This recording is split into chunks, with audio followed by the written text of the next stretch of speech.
አልহামዱሊላሂ ረቢል ዓለሚን አላህ ካሰብኩት በላይ እጥፍ አድርጎ አሳክቶልኛል። የልቤን መሻት ሞልቶልኛል። ክብርና ልቅና ላንተ ይገባሃል። አልহামዱሊላሂ ረቢል ዓለሚን። በመቀጠል ወልዴ የኔ ምርጥ ላንተ ቃላት የለኝም። በየርክበት አላህ ደስተኛ ያርግ። ዘርህን በሙሉ ክፉ የሚባል ነገር ያገኝብህ። በየርክበት ጥሩ ነገር እንጂ መጥፎ ያገኝ ማለት በጣም በቃ ደስ ብሎኛል ከመላችሁ በላይ ማለት ደስታዬን መቆጣጠር አልቻልኩም። እና የኔን ደስታ ስትከታተሉ የነበራችሁ በሁሉም ቦታ ያላችሁ ከልብ አመሰግናለሁኝ። እንኳን ደስ አላችሁ፣ እንኳን ደስ አለን እንላለሁኝ። ከልቤ በጣም ደስ ብሎኛል። ስማችሁን ያልጠራኋችሁ ያላመሰገንኳችሁ እናንተም ሁሉ በቃ ከልብ አመሰግናለሁኝ። በጣም ደስ ብሎኛል። እንኳን ደስ አላችሁ እላለሁ በድጋሚ። አልহামዱሊላሂ ረቢል ዓለሚን። አላህ የልቤን መሻት አሳክቶልኛል። ለሱ ምን ይሳነዋል? የኔ ውድ ባል والله በጣም ነው የምኮራብሽ። የኔ ጀግና፣ የጀግኖች ጀግና።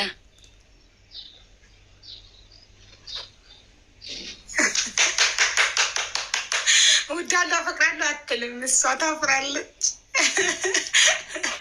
ግን አንተ ያው ወንድ ስለሆንክ ነው ያልከው። አሰላሙ አለይኩም ወራህመቱላሂ ወበረካቱ። ድና የተከበራችሁ ቻናሌ ቤተሰቦች እንዴት ናችሁ? ደህና ናችሁ? በሀገር ውስጥም በሀገር ውጭም ያላችሁ ሰላማችሁ ብዝት ይበልልኝ። ለዚህ ቻናል አዲስ የሆናችሁ ላይክ፣ ሰብስክራይብ በማድረግ ቤተሰብ ሆኖ እንደው ቪዲዮውን ማመለከት በመንካት እንለቃችሁ ላይ ደርሳችኋል ኢንሻአላህ።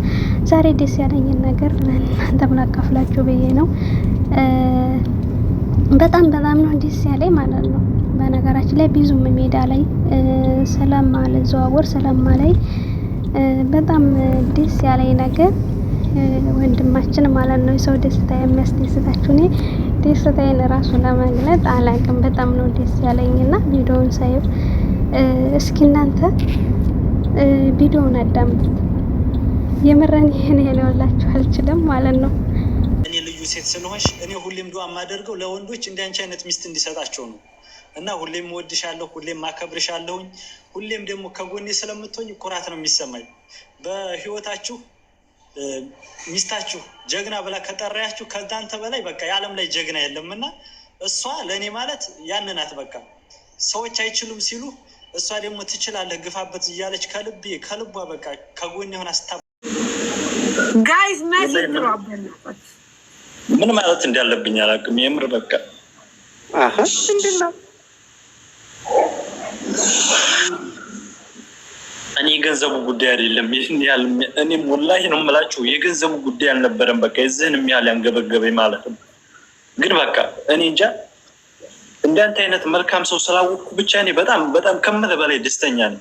በቃ ረጅም እድሜ ከምታስበው በላይ በቃ ፈጣሪ ያሳካ ከምታስበው ከምታልመው በላይ አንተ በጣም መልካም ሰው ነው። ወላሂ እንጃ ብቻ አይዞህ በቃ እኔ ማለት ነው በፊትም ወላሂ የምላቸው ዝም ማለት ነው ለፎሎ ፈልጎ እንዳልሆነ ጠንቅቄ ያውቀዋለሁ። ወላሂ በእርግጠኝነት ማለት ነው። በቃ ይህንንም ስሰራ ይህንንም እንትንም ስል ቪዲዮም ስሰራም በዚህንም ድርጅት ሳስተዋውቅ በውስጥ እየመጣች ሳይቀር እኔ ላይ በላይ ሁኝም ስሳሳት ራሱ በኢሞ ገብታ እንደዛ አትበል ብላ ትጽፍልኛለች። እሷ ላይ በላይ ተቀምጣ በኢሞ ማለት ለኔ መምህሬ ናት ሚስቴም ማለት ነው። እሷንም ከልብ አመሰግናታለሁ። ሁሌም ምኞቴ ምን እንደው ታውቃላችሁ አላህ ነው የሚያቀብኝ ማለት ነው። የምን ጊዜ ምኞቴ ሚስቴን ከማዳም ቤት ስራ አውጥቼ መቼ ነው እንደሚስት በቃ ቤቷ ቁጭ አድርጌ ማስተዳደራት ብዬ ነው ሁሌም የማለመው። ሁሌም እሷ ጋራ ሳወራ በቃ በዚህ ነገር ሞራሌ እንደነካ እያለች እሷ እኔን ታጽናናኛለች። በቃ ይሄ ቀን የተሻለ ቀን ይመጣል አትሰብ ትለኛለች። አንቺና እኔ አሁን ባልና ሚስት ነው የምንባለው። አንቺን እያሸቀልኩኝ እኔ ወይ አንቺ አላለፈልሽ ወይ እኔ አላለፈልሽ እያልኩ ብዙ ጊዜ እንትን እላለሁ።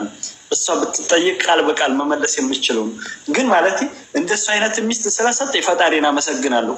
በቃ ለእኔ ማለት ምን እንደምላችሁ አላውቅም። እኔ ምንም ነገር አድርጌላት አላውቅም። ምንም ነገር ማለት ነው እሷ ላይ ለእኔ ካደረገችልኝ አንጻር ማለት ነው። እና እዚህ ደረጃም እንዲደርስ አሁን ይሄንንም እድል አግኝቼ እዚህ እናንተ እንዲታውኝ ያደረገችኝ ትልቁ እንትን ሚስቴ ናት። እና እሷን እንድታመሰግኑ ይፈልጋለሁ። በቃ ትልቅ ማለት ባለውለታዬ ናት ሚስቴ። በቃ ሁሌም በቃ ለአንቺ ክብር አለኝ። በቃ ሁሌም እወድሻለሁ፣ ክብር አለኝ። የኔ ምን ጊዜም ጀግና ነሽ።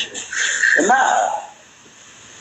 ሚስቱን የሚያመሰግን በነገራችን ላይ ሚስቱን የሚያከብር ሚስቱን ካከበር ሚስትን ንግስት ካረካት አንተ ንጉስ ነህ። ምክንያቱም የንግስት ባል ስለሆንክ። እንደዚህ ደግሞ ቤተሰባቸውን ባላቸውን የሚረዱ በትክክል እርዳታ የሚያስፈልገው የሚሰራ ሰው ሰፖርት የሚያደርጉ የአረብ ሀገር ልጆች ለሀገራቸውም ለቤተሰቦቻቸውም ንግስቶች ናቸው እና በጣም እድለኛ ነህ። ያው እሷም እድለኛ ናት። በማመስገን ደግሞ ሞር አክብሬያለሁ። ሚስቱን የሚያመሰግን የሚያከብር ሰው በጣም ደስ ይለኛል። የሚስቱን ሀቅ የሚጠብቅ ሚስቱን የማያጨበረብር ወንድ በጣም ደስ ይለኛል እና እድለኛ ናት። የስራ ደግሞ ካሳ 10,000 ድርሃም አለሽ ነገ። ቲጂዬ እንደውም መብርሃን እንደው አረጋሽ ትሙት። እኔ በቃ እንደው ዛሬ እንደው ምንም በሆን አይቆጨኝም። እመቤቴን በጣም እንግዲህ ቲጂ ረፊ ለዚህ ደረጃ ያበቃች ሚስቴ፣ የምወዳት የማከብራት የማፈቅራት ሚስቴ ለዚህ ደረጃ ያደረሰችኝ እዚህ እናንተ ፊት እንድቆም ያደረገች ሚስቴ ናት። ስታታት የምትመክረኝ አይዞህ በርታ ያልፋል የምትለው የምትመክረኝ የምታጽናናኝ ሚስቴ ናት። እንግዲህ ፍቅሩንም እሷም ገልጣለታለች፣ እሱም ገልጦላታል። እሷም ደግሞ ፍቅሩን ገልጻለታለች። እንግዲህ ሴት ልጅ ባሏን ጀግና ብላ ካለች ጀግና የጀግኖችም ጀግና ተጀግኖችም በላይ ነህ አንተ ብለዋለች። እንግዲህ ማሻአላ ተባረካላ። እንግዲህ ሚስቴ ብዙ ነገር እየተባለ ብዙ ነገር እያሏት ብዙ ምቀኛ አለ። ሱብሃንአላህ